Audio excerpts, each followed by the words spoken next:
welcome back to Trip Talk Tech. We have a super dope, super informative show coming up for y'all today.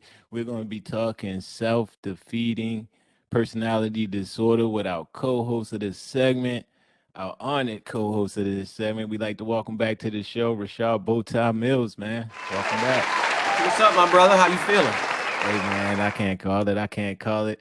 Again, we just like to start off by just thanking you. We appreciate your time, taking out, giving us some more pro bono advice to help our audience out and just get through some of these mental things they may or may not be going through. So again, we appreciate your time, and really, like I said, we're going to talk self-defeating personality disorder. Just again, what is it? Number one. Some of the causes, maybe some of the symptoms we can look out for as everyday people that hey, this might be affecting me. To either a go get some advice from a licensed therapist like yourself, or again, if it's some things that we can do to maybe limp along until we can get to that point in our life, we don't have insurance or whatever. So hey, that's what we got ahead for today. So to jump right in, you know, when I think of self-defeating personality disorder, just the name itself, the first thing that pops in my head is self-sabotaging, Mm-hmm. uh, fear of success, things that are real for me as a person, which actually, I'm kind of hitting you up like, hey, wait, is there some legs to this thing? Because Is I'm it getting a little valid? Is scared it myself. valid? Yeah. Is this valid? Yeah, right. So I guess first of all, can you give us or whatever the clinical definition of what that really is? So I'll definitely do that. And Hmm. because I'm such an honest therapist, I'm just an honest person in general. I like to believe I am anyway. I'll share if it's okay. I'll just share with what I talked about prior to actually jumping on. Definitely. I had never heard of this in these clinical terms, and here's why. Because, and I'm gonna actually give people that are actually not just you, but people that are actually listening, Definitely. because I think this is important, is that this was actually so with therapists when we talk about the diagnostic and statistical manual of mental disorders. Again, that's like the Bible for therapists. When we're in the process of actually diagnosing a client, we're going to use this, and based on the symptoms, the characteristics and traits that the individual is showing at that time of the actual intake, we're going to look them up, and if they fit the different symptoms and the criteria, then okay, Mr. Tripp has been diagnosed as X, Y, or Z. Hmm. This has actually been taken out of that book. And depending where you go online, self-defeating personality disorder was actually taken out of the DSM. I think one place I just saw it in 1987, and I saw another place in 1984. So in the newer manual, we're up to five, the fifth Okay. edition.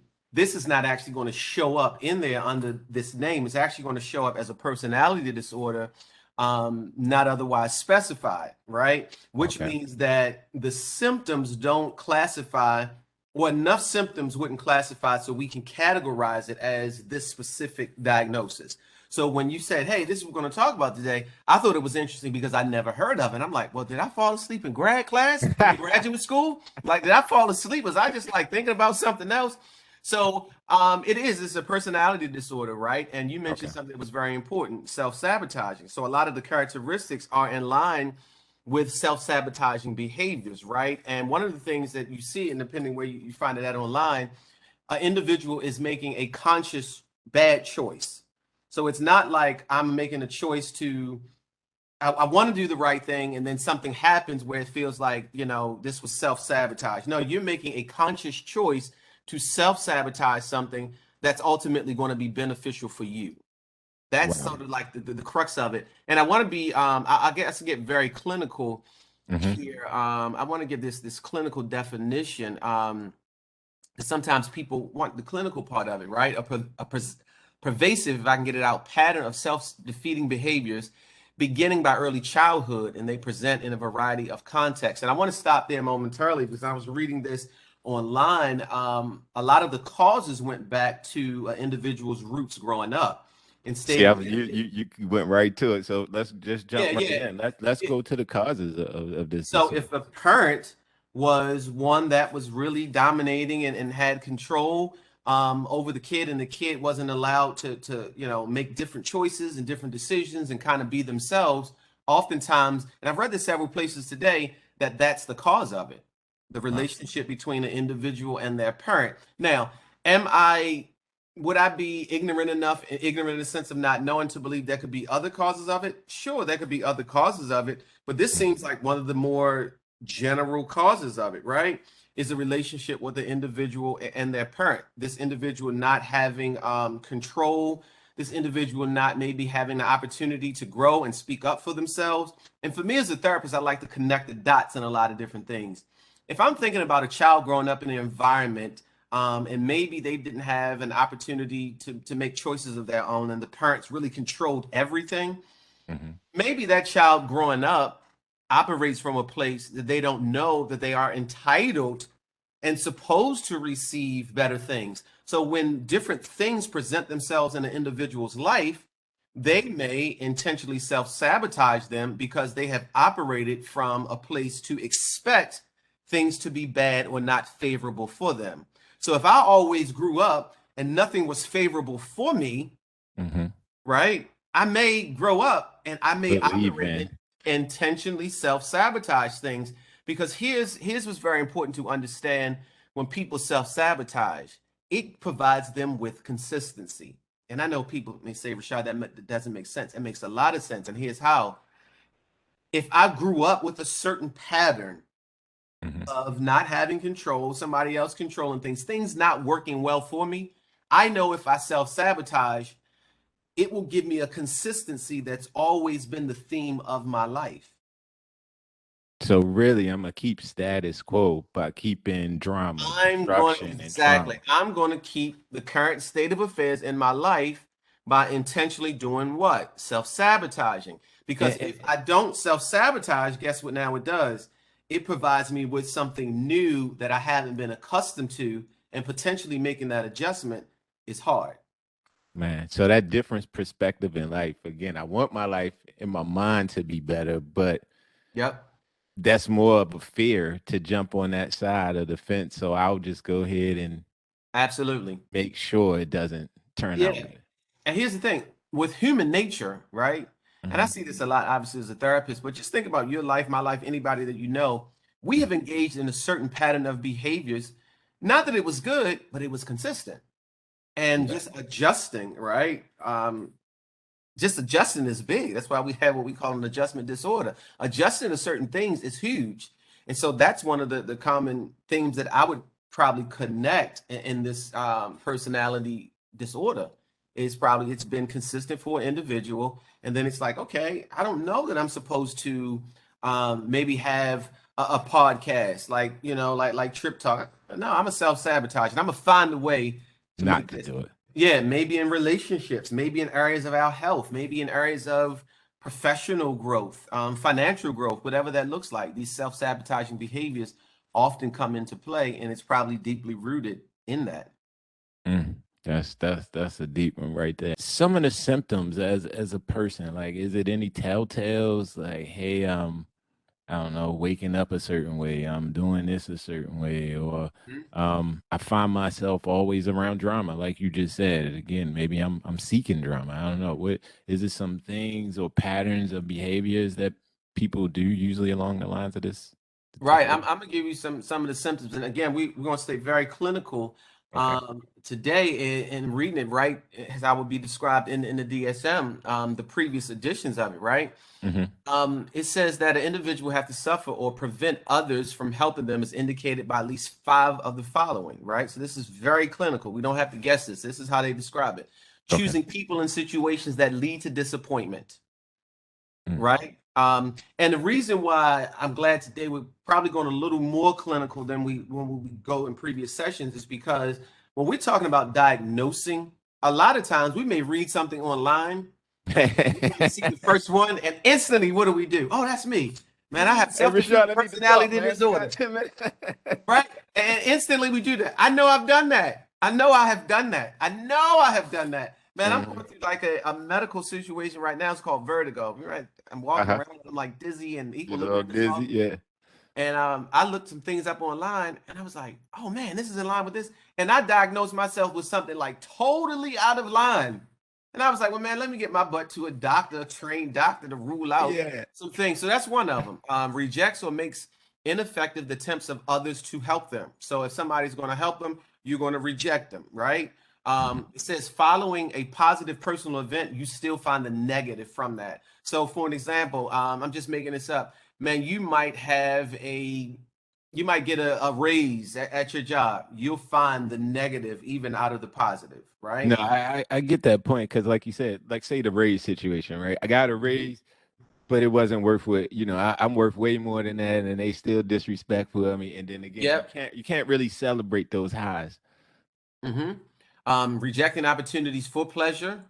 Um, what else? It says incites anger or rejecting responses from others and then feel hurt, defeated, or humiliated. And so that you may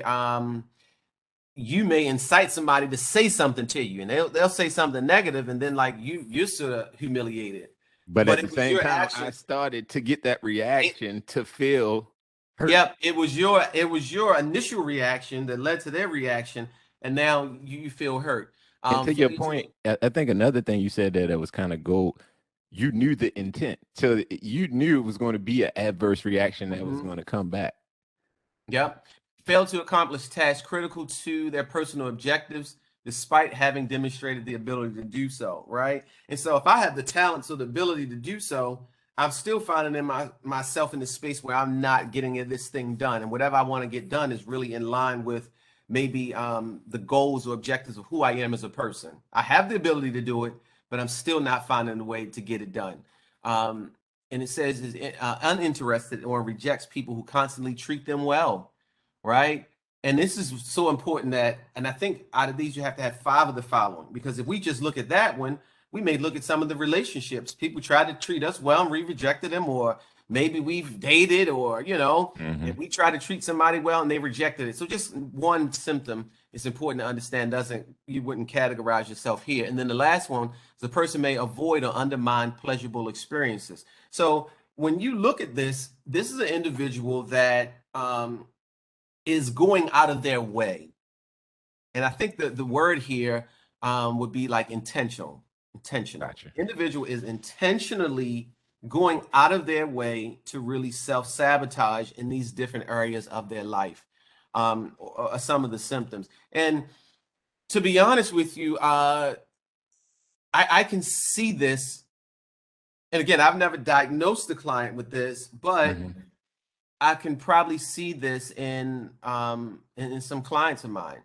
I can see this. And again, I've diagnosed people with personality disorder, but a lot of these, enough of them are in line where I can say, okay, that makes sense for Hmm. individuals. And it goes back to sort of the upbringing. Obviously, it's a huge element of self-esteem, right? The way that you kind of view yourself. I think that the way that you think others view you factor into this as well.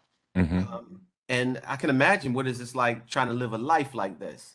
It just sounds tough, and that's when it came across my desk. I was like, "Wow, man, that's interesting." And like you said, to have those self doubt thoughts, Mm.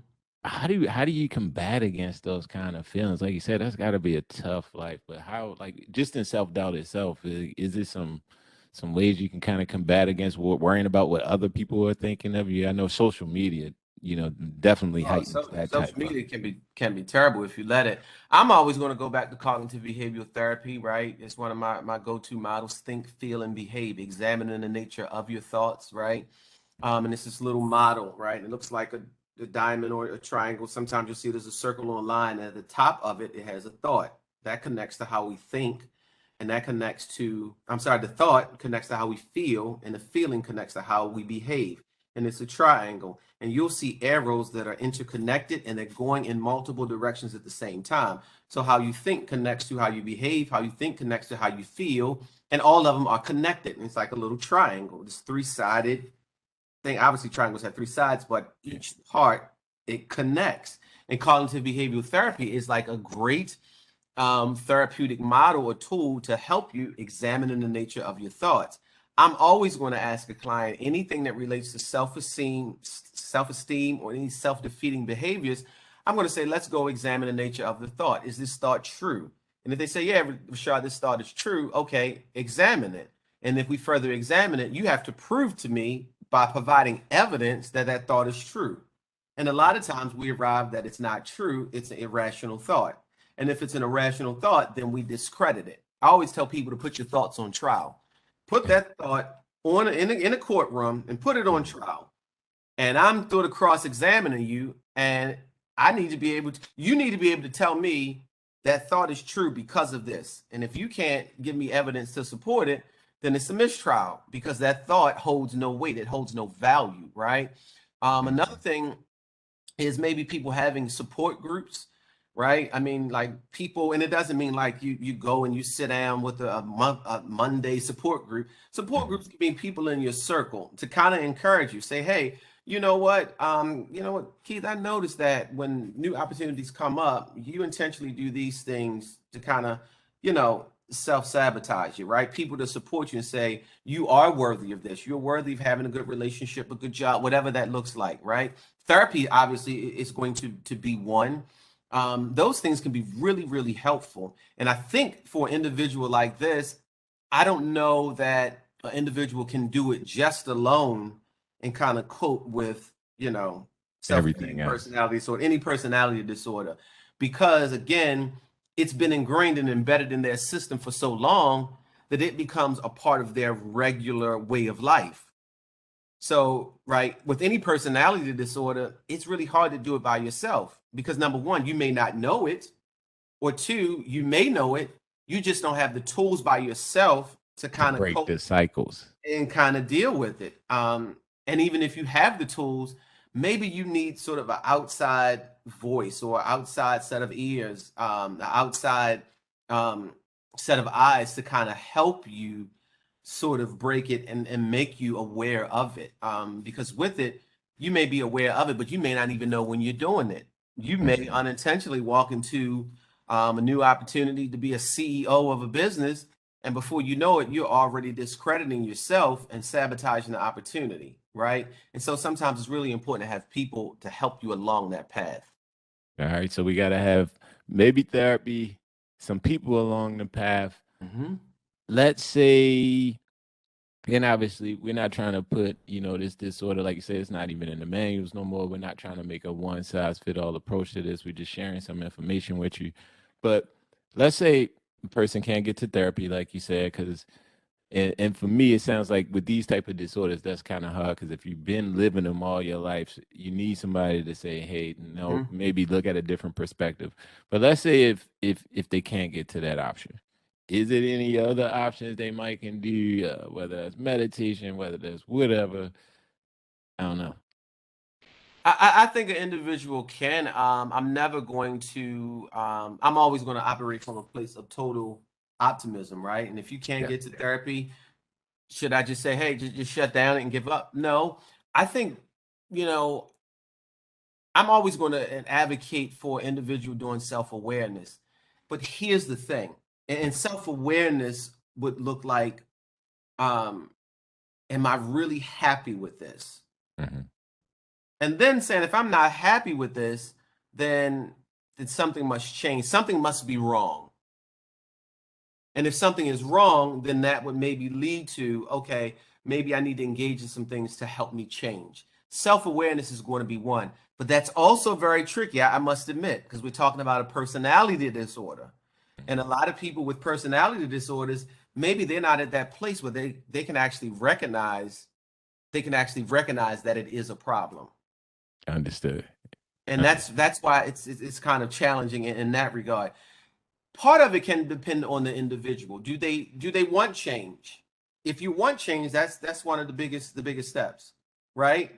Because now it may galvanize you to try to search out different things to try Hmm. to help you with it. If you don't want change, then you're going to be stuck. The recognition, that's kind of tough because again, it's a personality disorder, and with Gotcha. personality disorders, a lot of depending on the actual disorder, a lot of people are not at the place to admit that there is A an problem. opportunity. Yeah, and I didn't want to say I got you. problem. I got you. I got Yeah. you. But from I guess the consumer, it's like we don't want to admit that not a problem, but just again an issue.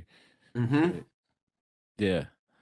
So, man, hey, we thank you again, Rashad. Look, we're not going to beat a dead horse here. I think we got a lot of great information out of you.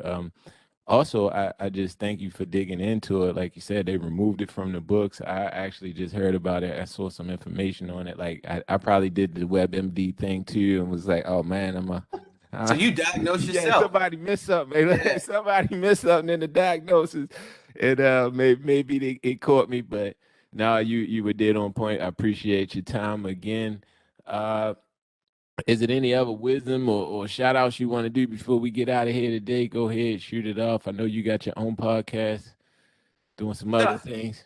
man, right now, I just want to just really encourage people that if you aren't functioning at the highest level that you possibly can, to seek help. I mean, we are in another challenging time in just most of our lives, right? As we Yeah. speak of today, this is like the third day of sort of this war with Russia and Ukraine. And I know I'm going bigger picture No, thinking but hey, and hey, hey, that's real. how these things trickle down and everything in our life is costing more. I mean, you have to have like three side hustles to buy a pack of chicken. So we're talking about the economical impact of things. We're transitioning out of this COVID thing, but that still helps. And it's just a lot. People are experiencing a lot. And I just challenge people, if you're not functioning at your highest level, sit back. Is this the life that I want to live? And if not, take some practical steps and get yourself connected with the therapist. There's a ton of resources online. And even if therapy isn't your thing per se, examine what can you do to try to help your life be the best version of it, because people are still suffering. And just this quick side note, Keith, I'm probably seeing more clients now Hmm. and more requests for therapy than I have since like the pandemic started. Right around that time, Wow. it was like heightened. So it's been like incredibly challenging. And the other day, I actually sat back and I was like, wow, people are really going through more and more stuff. The Um, aftermath, right? Yeah, I mean, I like you think said, it happened then, but it's, these are the ripple effects, right? People have been laid off. People, yep. like you said, chicken is $30 for a regular family pack that was 12, or like you said, they And that's buying not an now. exaggeration. No, no, that's real. Hey, look, I've been in there. Hey, look, I go shopping. It's the same thing. Gas, right? What you hit on the wall, that's very relevant because Ukraine hold most of the gas in the world. So if something happens there, yeah, we're paying $7 a gallon now. I heard like I heard in California is five right now. So it's this trickle down effect. And Yep. if we look at it like this wide thing, and then we streamline it, to me it streamline right in here and how we take in information. And I just want people to be able to function at the highest level, man. I'm a therapist and I'm like, I'm starting to feel some of the effects of like the stresses. But luckily I do this stuff so much from a professional, then quite naturally I incorporate a lot of what I'm telling my clients into my own life. So basic things, man, and then I'll shut up. Make sure people are, if y'all are listening, develop some kind of routine, exercise where you're getting some kind of movement, Yep. prayer works, meditation. If you have healthy support groups, these are all things that you can do aside from therapy, but you can do in conjunction with Conjunction. Yeah. therapy. And I just challenge people to try to live the healthiest life possible, and the healthiest life possible starts with your mind. Hey, y'all heard the challenge from the man himself. Go get you, just change the way you think. If therapy might have been that challenge in the beginning, try it out. It's a lot of places out there willing to give you a free consult, things like that. Take a chance. Never know what you'll find. Man, again, we appreciate the gems as always. I thank you for pulling it together for this episode. I know this was a challenge, and again, you stepped up to the challenge, so we definitely appreciate you, sir. Thank you for all the gems that you do drop. If this show did help you out in any way, we do ask that you just share, like, comment, subscribe, hit that notification bell so you know when we drop more of these type of videos. And more importantly, as Rashad said, please seek help if you do feel like, hey, you might be suffering from some of this stuff. This is all it's about is just bringing forth the information for you. And again, hopefully that'll just nudge you enough to just go seek the help that you might need or even don't know you need. So, with that being said, until next time, thanks a lot. Strip Talk Tech, y'all.